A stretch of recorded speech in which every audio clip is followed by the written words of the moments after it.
amalan seorang hamba, maka orang itu akan dihalangi ilmu. Allah tidak akan mengizinkan ilmu masuk kepada orang itu. Itu tandanya Allah menolak. Maka kalau bahasan udah masuk ke dalam ini, may yuridillahu bihi khairan yufaqihu fiddin. Barang siapa yang Allah menghendaki kebaikan dari orang itu, maka Allah tafakuhkan, pahamkan dalam bidang agama. Jadi kalau bapak ini dikasih rotib oleh seorang Habib Muhsin, oleh seorang Habib Haidar, dikasih baca rotib, itu tandanya Allah mau menerima amal kita.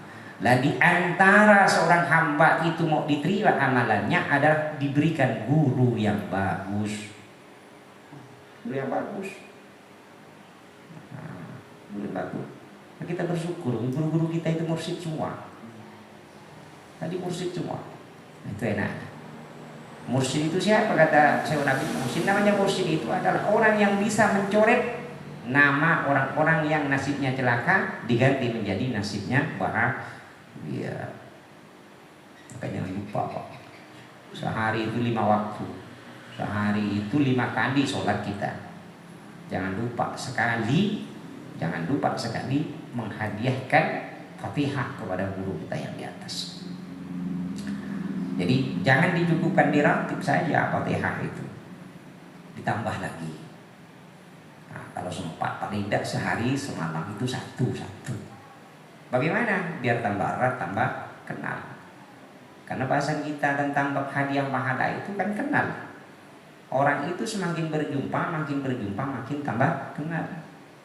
Kalau setiap hari kita kirimkan hadiah Fatihah itu oleh Allah dijadikan nur itu dibawa oleh malaikat yang menangani bab hadiah pahala, dihantarkan kepada guru-guru kita. Disebutkan oleh malaikat, ini hadiah Fatihah dari jamaah rotib malam Kamis dan malam Rabu. Tetap tuh kita, tiap minggu dikenal kita.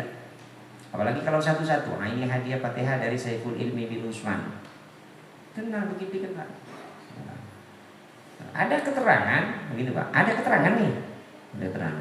Ada keterangan. Orang yang sering menghadiahkan Fatihah, menghadiahkan pahala kepada orang yang meninggal, maka besok saat dia meninggal, maka akan disambut oleh penduduk kuburan. Disambut Pak. Pengen disambut enggak? Enggak ada sambut, kan? Gimana kalau kita disambut? Kalau disambut kita jadi manten, luar biasa ya. Iya.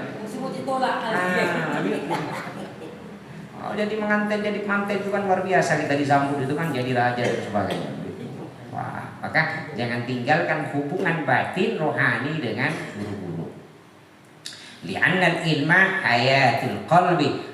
Karena sesungguhnya ilmu itu menjadi sebab hati itu hidup. Maka kalau satu kampung tidak ada orang alim, maka satu kampung itu Allah tolak. Maka bersyukur kita kalau di kampung itu ada orang alim. Alim dalam pengertian orang itu berilmu. Maka dikatakan ada ahlul ilmi, ada orang itu berilmu. Kalau dikatakan ahlul ilmi, orang itu punya ilmu dan beramal dengan ilmunya, itu ahlul ilmi namanya. Tapi kalau orang itu cuma berilmu, tak beramal, maka dia dikatakan berilmu. Berapa banyak orang itu bilang, berapa banyak orang itu tahu mencuri itu, korupsi itu adalah hak orang itu tahu. Mengapa? Karena mengambil hak orang lain, tapi masih dikerjakan. Dia punya ilmu, tahu, tetapi bukan ahli ilmu. Mengapa dikatakan bukan ahli ilmu? Karena dia tidak mengamalkan ilmunya. Ya Ali, innallaha la yastahi min adzabi ghaniyin sarikin wa alimin fasikin. Kata Allah, wahai Ali, sesungguhnya Allah tidak akan malu menyiksa orang kaya yang mencuri. Wah, mencuri orang kaya. Yang korup-korup itu kaya apa? Miskin. Kaya itu. Kalau mencuri ayam sakit lah, nyuri motor sakit, kan? Pangkong tanah, pangkong ini. Tapi kalau koruptor, udah miliaran ya, nanti ya. Iya. Curi motor, curi laptop, bonyok, Pak. Tidak tahu lagi mana itu kan. Tidak begitu. Jadi kata Allah, sesungguhnya Allah, kata baginda Rasul, wahai Ali, sesungguhnya Allah tidak akan malu menyiksa orang kaya yang mencuri. Wa alimin fasikin, dan Allah juga tidak akan malu menyiksa orang alim yang fasik. Fasik itu senang berbuat dosa. Orang alim itu satu sisi punya keutamaan, tapi satu sisi juga punya kelemahan. Berat orang alim itu.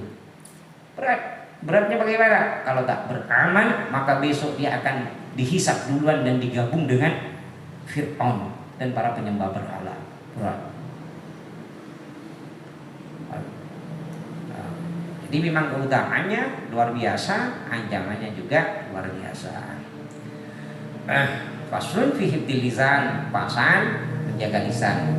Qala alaihi salatu wassalam, la tu'ayyir ahadan bima fihi. Kata Rasulullah, janganlah engkau mencela seseorang terhadap apa-apa yang ada di dalamnya. Tidak boleh. Jadi mencela apa yang ada di badan orang tuh, baik itu hartanya maupun fisiknya.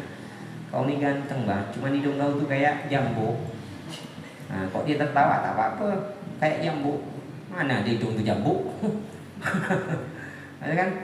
Dia tuh bagus Pak Guru, ganteng orangnya, tapi agak pincang sikit gitu. Saya agak pincang sikit gitu kan. Ganteng budaknya, cuma sayang dia agak hitam sikit. Kata Rasulullah, la tu'ayyir hadan bima fihi. Janganlah kau mencela seseorang terhadap apa-apa yang ada di dalamnya. Fama min lahmin illa wa fihi azaman wala kafarata lil ghibah hatta yastahillahu aw yastaghfirulahu. Maka kata Rasulullah, maka tidaklah seonggok daging melainkan di dalamnya itu ada tulang dan ada tebusan. Dan tidak ada tebusan terhadap ghibah menguji orang melainkan meminta hadal kepada orangnya atau memohonkan ampun kepadanya. Jadi begitu kita menggunjing orang, menggibah orang, yang dikatakan ghibah itu adalah kita membicarakan sesuatu terkait saudara kita sesama muslim, dan jika didengar maka dia akan tersinggung atau marah. Itu ghibah namanya. Jadi menggunjing itu bisa dari kehormatan, bisa dari fisik, bisa dari harta, bisa keluarga dan sebagainya. Jadi kalau didengar oleh orang itu maka itu namanya ghibah. Nah, bagaimana caranya mengobati itu? Obatnya menggibah itu, tebusannya apa? Wala kafarata lil ghibah hatta yastahilahu, minta halal. Jadi kalau saya menggunjing si bulan maka kalau ketemu minta halal. Saya udah ngobrolin bapak nih, udah ngobrolin kemarin ABC,